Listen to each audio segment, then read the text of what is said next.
नमस्ते स्टूडेंट्स, पाठशाला पंडित में आप सभी का स्वागत है। मैं हूं आयुष भट्टाचार्य।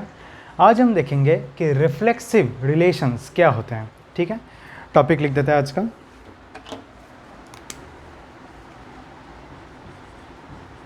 Reflexive relations.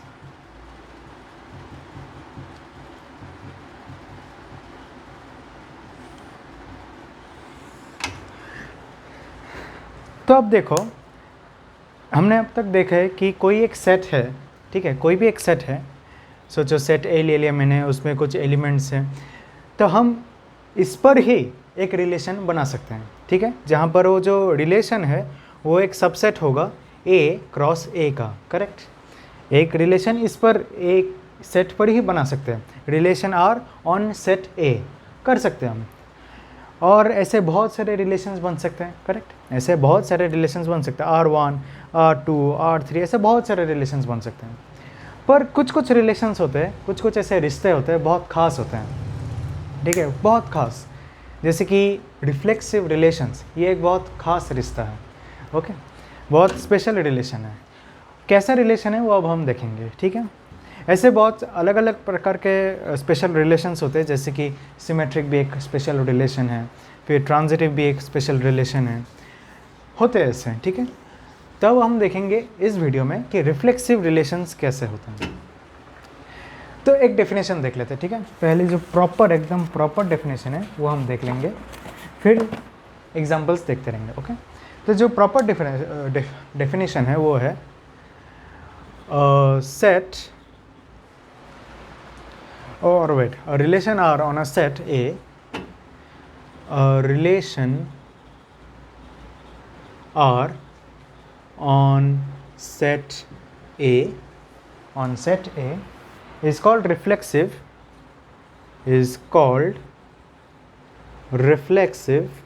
ठीक है, is called reflexive if x comma x belongs to that relation for all x belonging to A। ठीक है, मतलब कि A में जितने सारे एलिमेंट्स हैं, ठीक है, A में जितने सारे एलिमेंट्स हैं वो सारे एलिमेंट्स लेने हैं हमें, और उसके मतलब क्या बोलता है वो एलिमेंट्स x में भी लिखना है और उसके कॉमा डाल के फिर से वही एलिमेंट लिखना है। अगर ऐसा कोई रिलेशन है तो फिर उसे हम रिफ्लेक्सिव रिलेशन कहेंगे। ठीक है, हो सकता है कि डेफिनेशन से उतना क्लियर ना हो, पर अब जो एग्जांपल्स देखेंगे हम उससे आपको क्लियर हो ही जाएगा। ठीक है, जैसे कि एक एग्जांपल ले लेते हैं, A इज इक्वल्स टू, ठीक है, ये डेफिनेशन हो गया, प्रॉपर डेफिनेशन यही है। एक एग्जांपल जैसे A is equals to 1 2 3। Okay, 1 2 and 3। Okay, ठीक है, अब हम R ऑन A करना पड़ेगा, तो पहले A क्रॉस A कर लेते हैं। A क्रॉस A कर लेते हैं। A क्रॉस A क्या होगा? अब तक तो आपको इस कार्टेशियन प्रोडक्ट अच्छे से आता ही होगा, मैं गेस करता हूँ कि आपको आता ही है। तो मैं सीधा लिख रहा हूँ 1, 1, 1, 2, 1, 3, 2, 1, 2, 2, 2, 3, 3, 1, 3, 2, 3, 3। ठीक है, ये सारे के सारे है रिलेशंस, ठीक है, या elements of this Cartesian product. अब एक रिफ्लेक्सिव रिलेशन, ठीक है, या चलो एक रिलेशन ले रहा हूँ, वो रिलेशन कुछ इस तरह से है, R1 इज इक्वल्स टू, वो है 1, 1, 2, 2, 3, 3। ठीक है, ये मैंने एक रिलेशन ले लिया। अब देखो इससे अच्छे से, मैंने इस एलिमेंट को लिया, इस एलिमेंट को लिया और इस एलिमेंट को लिया। ठीक है, तो इतना तो पक्का है कि R1 जो है वो A क्रॉस A का एक सबसेट है। Correct, R1 A cross A का सबसेट है। ठीक है, तो रिलेशन तो है, एटलीस्ट एक वैलिड रिलेशन तो है, पर क्या वो रिफ्लेक्सिव रिलेशन है? क्या वो खास एक रिश्ता है? देखेंगे अभी। तो डेफिनेशन देखो, a relation R on a set is called reflexive if, ठीक है, मैं इसे अंडरलाइन कर रहा हूँ, if x, x belongs to R for all x belongs to A। ठीक है, A में जितने सारे x है, यहाँ पे x1 है, x2 है और x3 भी है, तो जितने भी यहाँ पे एलिमेंट्स है क्या वो इस फॉर्मेट में हमें उस रिलेशन में दिख रहे हैं? तो हाँ, ऑफ कोर्स दिख रहे हैं। देखो 1, ठीक है, x अगर 1 है तो मुझे 1,1 तो दिख रहा है। x अगर 2 है तो 2,2 भी दिख रहा है, ठीक है। x अगर 2 है तो 2,2 भी दिख रहा है, और अगर x 3 है तो मुझे 3,3 भी दिख रहा है, ठीक है। ये 3 चीज़ मुझे दिख गई ना, मतलब 1,1, 2,2, 3,3। अगर सोचो इधर कॉमा कट डाल के 4 भी होता तो मुझे 4,4 भी उधर लिखना पड़ता, ठीक है। अगर सभी के सभी एलिमेंट्स के ऐसे दुगने दुगने दुगने हमें दिख रहा है तो फिर वो एक रिफ्लेक्सिव रिलेशन है, ठीक है। ये एक रिफ्लेक्सिव रिलेशन है, तो ये है इसलिए मैं टिक कर रहा हूँ। क्या रिफ्लेक्सिव है इसलिए मैं जस्ट एक टिक दे रहा हूँ। और एक रिलेशन देख लेते हैं, ठीक है। और एक relation R2 is equals to, ये कैसा दिखता है ये मैं दिखा देता हूँ इधर। Okay, so it is 1,1, 3,3। Okay, अब बताओ कि क्या ये एक रिफ्लेक्सिव रिलेशन है या नहीं है, ठीक है। थोड़ा सोचो और बताओ। ये एक रिफ्लेक्सिव रिलेशन नहीं है, ठीक है। ये एक रिफ्लेक्सिव रिलेशन नहीं है। क्यों? क्योंकि ठीक है x, x तो फॉलो हो रहा है, यहाँ पे 1,1 फॉलो हो रहा है, 3,3 फॉलो हो रहा है, लेकिन फॉर ऑल x तो नहीं है ना। फॉर ऑल x चाहिए हमें, मतलब यहाँ पे तो हमने 2 को पीछे छोड़ दिया, ठीक है। बेचारे इस 2 को हमने पीछे छोड़ दिया, तो इसलिए ये रिफ्लेक्सिव रिलेशन नहीं है। इधर 2,2 भी आना चाहिए, नहीं है, इसलिए ये रिफ्लेक्सिव रिलेशन नहीं हुआ। ओके, और एक एग्जांपल दे देता हूँ। R3 is equals to, okay, so it is 1,2, then 1,1, 2,2, okay, 2,2, 3,3, ठीक है। अब सोच कर बताओ, ठीक है, अब मुझे सोच कर बताओ कि क्या ये एक रिफ्लेक्सिव रिलेशन है या नहीं है, ठीक है। चाहे तो थोड़ा पॉज कर लो वीडियो को। ये एक रिफ्लेक्सिव रिलेशन है, ठीक है, ये एक रिफ्लेक्सिव रिलेशन है। क्यों? क्योंकि जो कंडीशन था, क्या कंडीशन था कि जितने सारे एलिमेंट्स है उसके हमें ऐसे पेयर्स लेना है और डाल देने उस रिलेशन में, आ गया वो रिफ्लेक्सिव हो गया। अभी उसके साथ साथ हम और भी कुछ एलिमेंट्स डाल रहे, कोई प्रॉब्लम नहीं, डाल दो, कोई प्रॉब्लम नहीं है, ठीक है। पर एटलीस्ट ये जो हर एक एलिमेंट का अगर हमें ये दिख रहा है, जैसे 1 का 1,1 दिख रहा है, 2 का 2,2 दिख रहा है, 3 का 3,3 दिख रहा है, एटलीस्ट ये तो दिख रहा है ना, बस वो रिफ्लेक्सिव रिलेशन हो गया। बाकी ये सब देखने की ज़रूरत भी नहीं है, ठीक है। कोई भी अगर हमें ऐसा रिलेशन दे दिया जाए ना, और ये सेट भी दे दिया जाए, हमें उसमें से बाकी एलिमेंट्स को देखना भी नहीं है, बस ये देखना है कि उस एलिमेंट का जो पेयर्स है वो दिख रहा है कि नहीं। जैसे 1, 2, 3 है इधर, मुझे सिर्फ इतना ही देखना है, ये इस पर मुझे मेरा नज़र भी नहीं जाना चाहिए, इतना ही देखना है 1, 1 है कि नहीं, 2, 2 है कि नहीं, 3, 3 है या नहीं, ठीक है। तो ये एक रिफ्लेक्सिव रिलेशन है। ओके, तो समझ में आ गया रिफ्लेक्सिव रिलेशन क्या होता है। ओके, ये समझ में आ गया ना, ठीक है। ओके, तो अब बात ये आती है कि अगर हमें मैंने बताया था ना कि रिलेशन जो है, एक रिलेशन, उसे हम मैट्रिक्स के फॉर्मेट में भी लिख सकते हैं, ठीक है। तो एक काम करते हैं, पहले, दूसरे और तीसरे को, ठीक है, तीनों को ही हम एक मैट्रिक्स का फॉर्मेट में लिखते हैं, ठीक है। तो एक काम करता हूँ, ठीक है, इधर ही बना देता हूँ इसे, बस याद रखना, ये एक, ये दूसरा और ये तीसरा, थोड़ा जगह की कमी है, खैर कोई बात नहीं। तो पहला वाला इधर 1, 2, 3 ये है, ठीक है, ये रिफ्लेक्सिव रिलेशन है। मैं इस टिक को इरेज कर रहा हूँ, 1, 2, 3, 1, 2, 3, और इधर मैं इधर नहीं लिख रहा हूँ, सिर्फ इधर ही लिख रहा हूँ 1, 2, 3। समझ जाना कि इधर भी 1, 2, 3 लिखा और इधर भी 1, 2, 3 लिखा है, समझ जाना बस। तो देखो ये R1 का मैं इधर लिख रहा हूँ, R2 इधर, R3 इधर, तो R1 1, 1, 2, 2, 3, 3, 1, 1, 2, 2, 3, 3, बाकी सब जगह पे 0 आएगा, ठीक है, बाकी सब जगह पे 0 आएगा। ये तो आपको आई गेस आता ही होगा, एक रिलेशन मैट्रिक्स, एक रिलेशन मैट्रिक्स बनाना। अगर नहीं आता है तो ये पहले आप सीख लीजिए, ठीक है, उसके बाद आप इसके और बढ़िए, ऑलराइट। तो R2 भी अभी बनाया था, 1, 1, 3, 3, ओके, 1, 1, 3, 3, बाकी सब जगह पे 0, एंड लास्टली इट इज़ 1 1 2 2 3 3, मतलब इधर इधर और इधर, एंड 1,2 1,2 इधर भी 0 0 0 0 0। ठीक है, तो अब ये बताइए कि इन तीनों में कौन सी, मतलब जो ये ऐसा कौन सा चीज़ है जो इन दोनों में कॉमन है। ठीक है, क्योंकि ये एक रिफ्लेक्सिव रिलेशन है और ये भी एक रिफ्लेक्सिव रिलेशन है, पर ये तो नहीं है ना। तो इन दोनों में ऐसा कौन सी चीज़ दिख रही है आपको कि इसमें नहीं है, या थोड़ा सा वीडियो पॉज कीजिए और ढूंढ लीजिए। ठीक है, ओके, मिला तो बहुत अच्छी बात है, नहीं मिला तो फिर भी समझा ही देता हूँ। एक रिफ्लेक्सिव रिलेशन का होना, एक मैट्रिक्स में दिखना कैसे पॉसिबल है? अगर उसके सारे के सारे जो डायगोनल एलिमेंट्स है उनमें 1 1 1 1 1 1 आता जाए तो वो एक रिफ्लेक्सिव रिलेशन हो गया। ठीक है, वो एक रिफ्लेक्सिव रिलेशन हो गया। क्यों? क्योंकि ऑफ कोर्स इधर ये 3x3 का एक मैट्रिक्स है, तो 1 1 पे 1 आ गया, मतलब 1 1 पे एक जो ऑर्डर है 1 1 पे एक पेयर हमें मिल रहा है। 2 2 का भी एक रिलेशन हमें दिख गया, 3 3 का भी रिलेशन हो गया। सोचो इधर 4 आता, मतलब इधर मैं 4 अगर लिखता तो इधर भी 4 और इधर भी 4 आता, तो इस डायगोनल एलिमेंट में भी मुझे 4 लेना पड़ता। ठीक है, तो अगर डायगोनल एलिमेंट्स में सब 1 1 1 1 आता जाए तो वो एक रिफ्लेक्सिव रिलेशन है। बस इतना ही है क्राइटेरिया, इतना ही है क्राइटेरिया। ओके, इधर भी देखो, ठीक है, इस तीसरे मैट्रिक्स में भी 1 1 1 दिख रहा है, इसलिए ये एक रिफ्लेक्सिव है।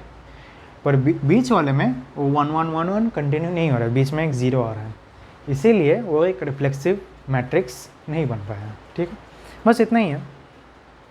तो याद रखना इस बात को, डायगोनल एलिमेंट्स हमेशा 1 होते हैं in the case of reflexive relation. Okay, और कुछ एग्जांपल अगर है तो अच्छा। अब बात ये आती है कि इसे मैं रहने देता हूँ इधर। कितने सारे रिलेशंस, कितने सारे रिफ्लेक्सिव रिलेशंस पॉसिबल है, ठीक है, वो हमें अभी देखना है। तो मैं इससे इरेज कर देता हूँ, नीचे को रहने देता हूँ। तो ये तो ठीक है, ये इसमें 3 एलिमेंट्स हैं। मैं 2 एलिमेंट्स वाला मैट्रिक्स लेता हूँ, ठीक है, जहाँ पे सिर्फ 1 और 2 है।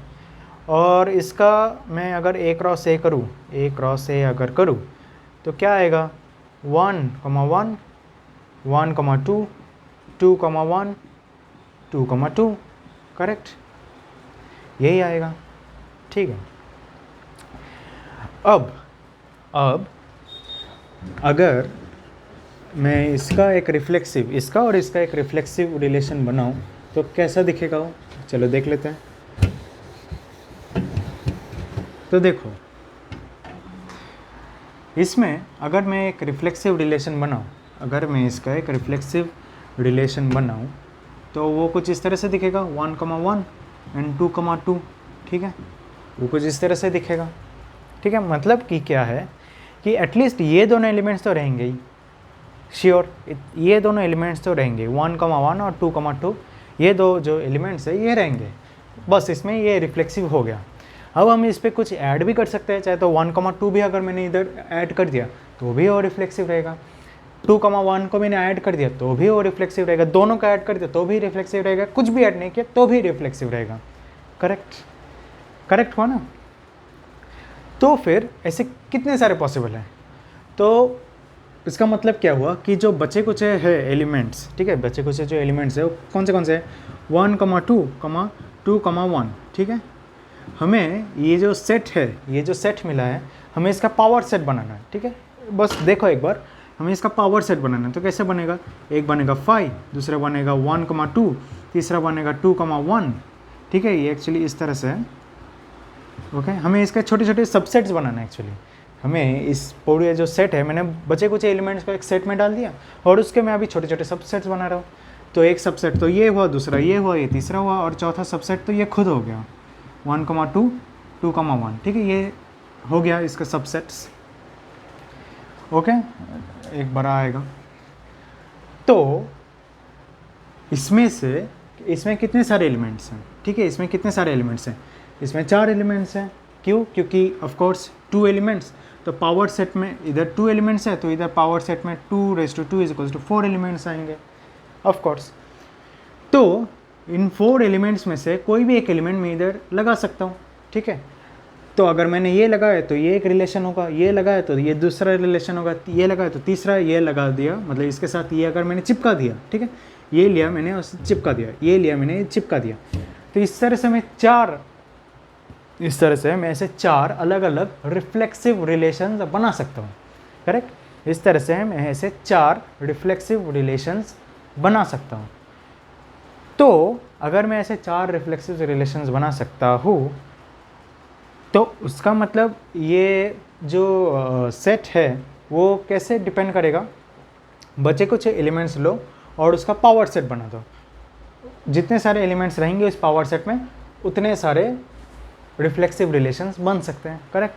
सिमिलरली हम इसका भी देख लेते हैं, ठीक है, ये जो 3x3 का एलिमेंट है ये भी देख लेते हैं। और अगर 1,1, 2,2 एंड 3,3 हो गया, ठीक है, 3,3 अगर मैंने ले लिया तो फिर, ठीक है, तो फिर बन जाएगा रिफ्लेक्सिव। इसमें कुछ ऐड करो या ना करो कोई फ़र्क नहीं पड़ता, पर ये 3 तो रहेंगे ही, ठीक है, ये 3 तो रहेंगे ही।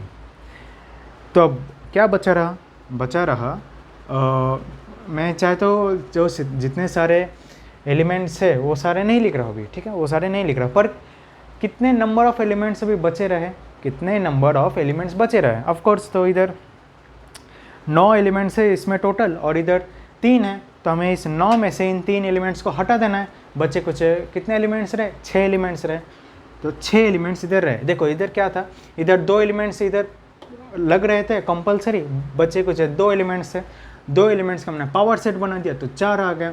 इधर 6 एलिमेंट्स हैं, ठीक है, इधर 6 एलिमेंट्स हैं, तो इसका पावर सेट बना है तो क्या होगा 2⁻6 एलिमेंट्स, ठीक है, कितना आएंगे 64 आएगा, ठीक है, तो इसके 64 रिफ्लेक्सिव रिलेशंस बन सकते हैं।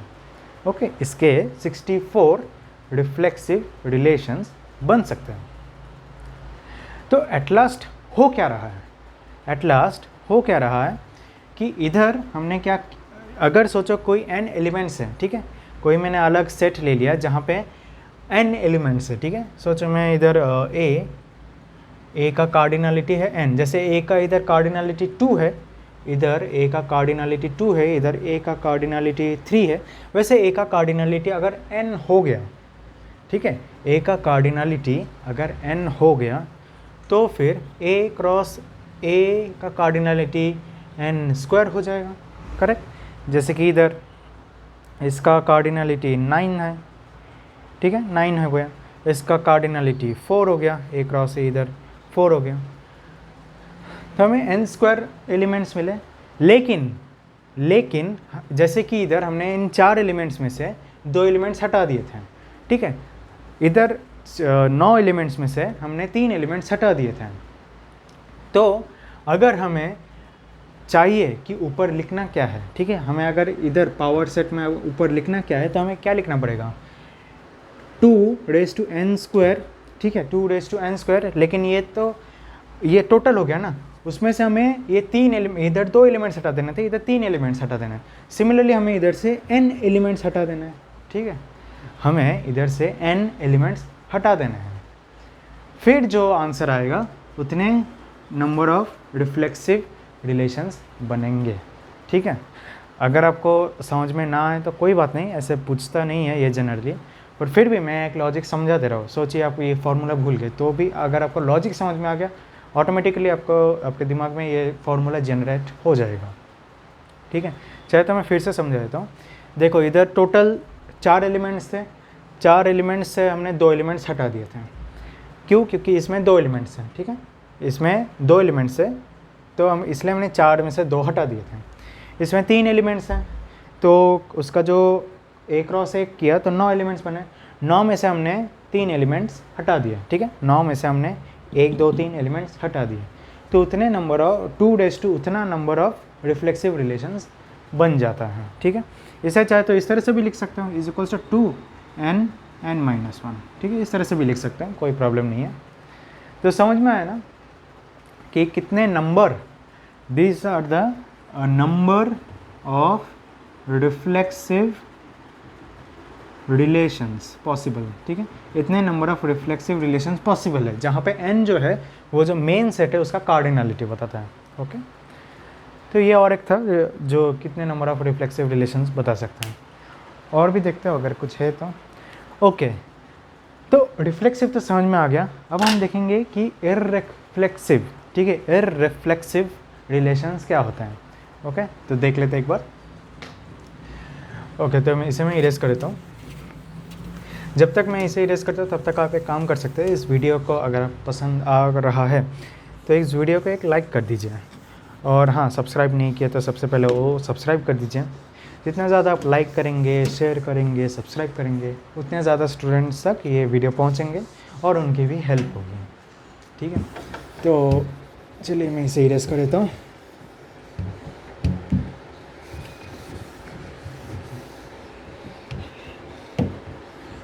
तो देखो, ये रिफ्लेक्सिव रिलेशंस क्या होते हैं, चाहे तो मैं इसे टॉपिक भी बदल देता हूँ। अभी है इररिफ्लेक्सिव, ठीक है, अभी इररिफ्लेक्सिव रिलेशंस देखेंगे। तो ये है ना, एक तरह से इसका उल्टा है, ठीक है। ये जो रिलेशन है इसका उल्टा है। इसमें कैसा रिलेशन है, इसमें रिफ्लेक्सिव में क्या था कि हमें x, x चाहिए था, ठीक है, हमें x, x रिलेशन में चाहिए ही था in the case of reflexive, ठीक है, रिफ्लेक्सिव, ठीक है। और इधर हमें x, x बिल्कुल भी नहीं चाहिए, not belongs to x, r not belongs to r। तो ये हो जाता है रिफ्लेक्सिव, इररिफ्लेक्सिव, हाँ इररिफ्लेक्सिव, ठीक है, बिल्कुल ऑपोजिट है, ठीक है, बिल्कुल ऑपोजिट है। तो अगर मैं देखो, अभी मैं कोई, चलो लिख ही देता हूँ चाहे तो, r is equals to a is equals to 1 2 3 है, 1 2 3 है। मैं चाहता हूँ एग्जाम्पल है क्या कुछ इधर, ओके इधर ही एग्जाम्पल है। तो 1 2 3 है इधर, और मैं कोई ऐसा रिलेशन ले रहा हूँ 1 2 देन 2 3, और क्या लिख सकते हैं 1 2 2 3 1 3, चलो यही लिख देता हूँ, ठीक है। तब बताओ, पहली बात तो ये बताओ कि क्या ये रिफ्लेक्सिव है या नहीं। तो नहीं, रिफ्लेक्सिव तो बिल्कुल भी नहीं है, और रिफ्लेक्सिव तो नहीं है। रिफ्लेक्सिव है या नहीं, तो इररिफ्लेक्सिव तो है ऑफ कोर्स, क्योंकि 1 हमें क्या चाहिए था कि 1 1 2 2 और 3 3 ना रहे, ठीक है, 1 1 2 2 और 3 3 नहीं रहना चाहिए इररिफ्लेक्सिव में, ठीक है। तो ये इररिफ्लेक्सिव तो है, ठीक है, क्योंकि क्राइटेरिया तो सेटिस्फाई हो रहा है। और एक एग्जांपल देख लेते हैं। और अच्छा, एक बात याद रखना, ये रिलेशन बता रहा है और ये मैं शॉर्ट में इसे रिफ्लेक्सिव के लिए लिख रहा हूँ, ठीक है, और ये रिफ्लेक्सिव के लिए। ऐसा नहीं कि ये दोनों सेम मान रहे हो, ये अलग है, ठीक है। ये रिफ्लेक्सिव बता रहा है और ये रिलेशन बता रहा है।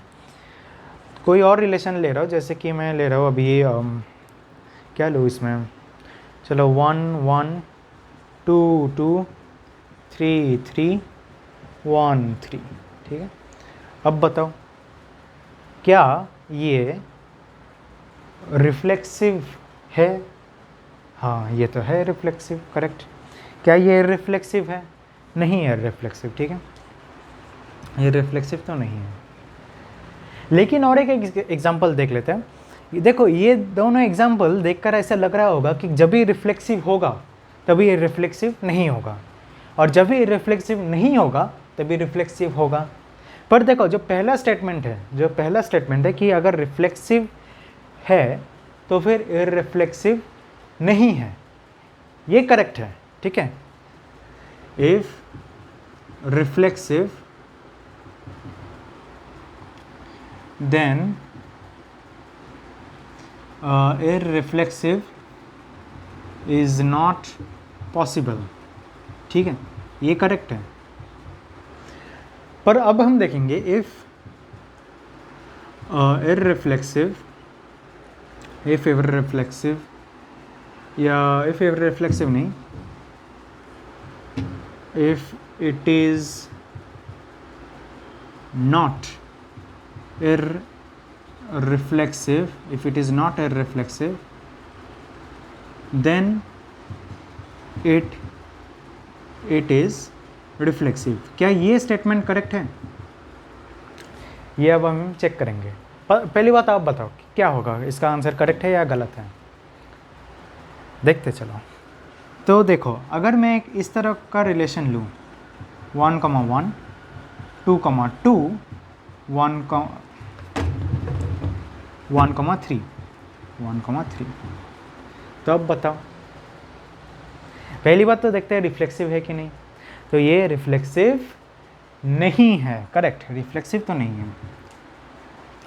क्यों? क्योंकि ऑफ कोर्स इधर मैंने जो बताया था 1 1 भी चाहिए, 2 2 भी चाहिए और 3 3 भी चाहिए, इधर 3 3 नहीं है, इसलिए रिफ्लेक्सिव तो नहीं है। इररिफ्लेक्सिव है क्या? नहीं, ये इररिफ्लेक्सिव भी नहीं है। क्यों? क्योंकि एक्स एक्स हमें चाहिए ही नहीं, तो इधर 1 1 है, 2 2 भी है, तो इररिफ्लेक्सिव भी नहीं होगा। ठीक है, तो ऐसे भी सेट्स या ऐसे भी रिलेशंस पॉसिबल है जहाँ पे वो रिफ्लेक्सिव